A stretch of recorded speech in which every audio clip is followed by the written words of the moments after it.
Hello everyone and welcome to the One Stop Co-op Shop. Today I'm going to start my Orleans series. So my subscribers, I'm blaming them, let me know I should try this game out and I am loving it a ton. I think I've already played like 14 times in the course of 2 weeks.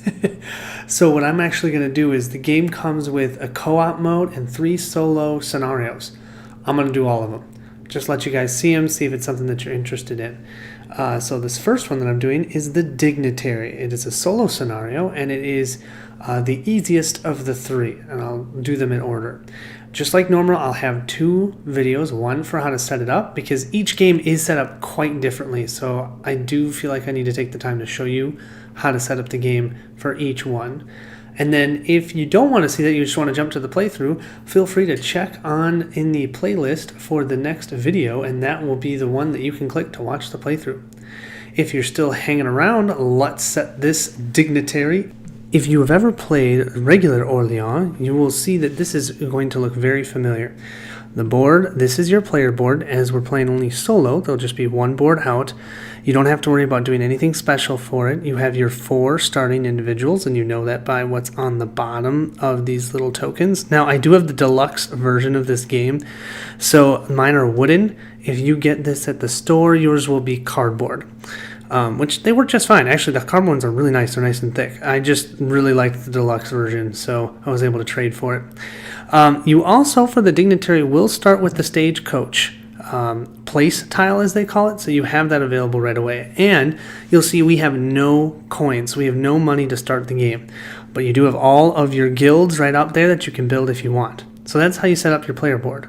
So here we have the map of Orleans and the surrounding areas. And what we're going to be doing in this scenario is we're going to be placing 5 citizens in 5 of the different cities.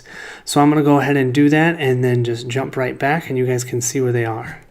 All right, so I've just put out the 5 citizens that are out on the board, and we can collect them if we want. Our goal for this game is to either collect 7 for easy or 8 for hard, 8 citizens. And I'm going to play at the harder level because this is the easiest scenario. So I'm trying to collect 8 citizens within the 16 rounds that we have. And I'll show you that on the board in a second. So this is the Dignitary solo scenario board that we're going to be using. Up top are the different events. So unlike in regular Orleans or the co-op version where you have random tiles that you'll use for the events, you have set specific events that will go every time you play this game.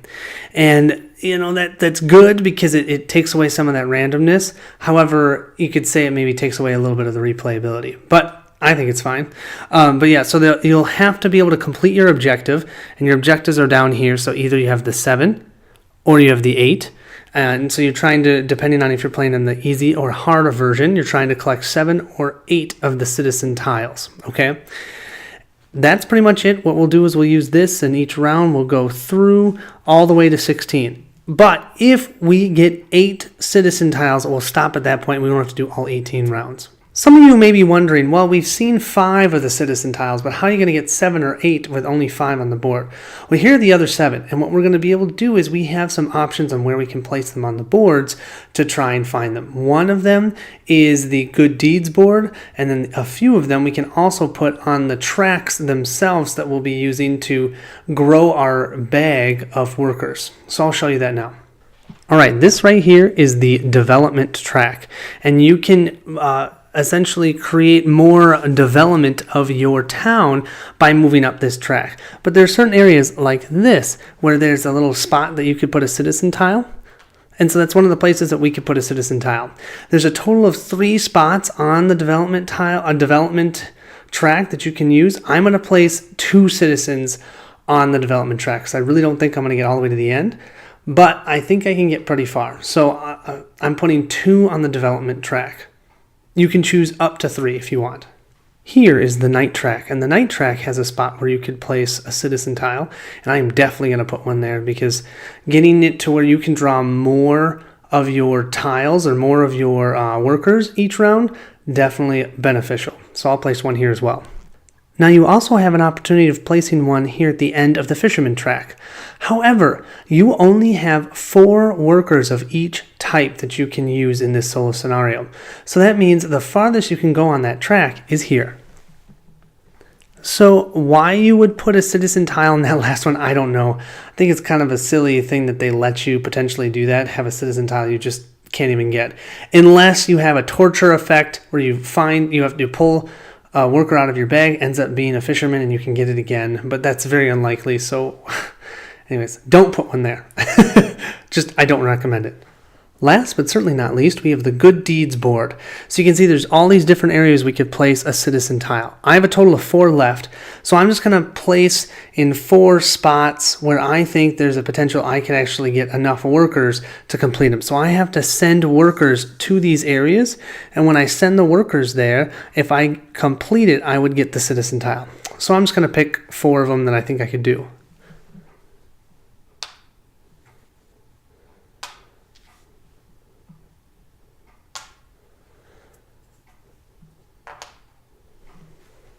Perfect.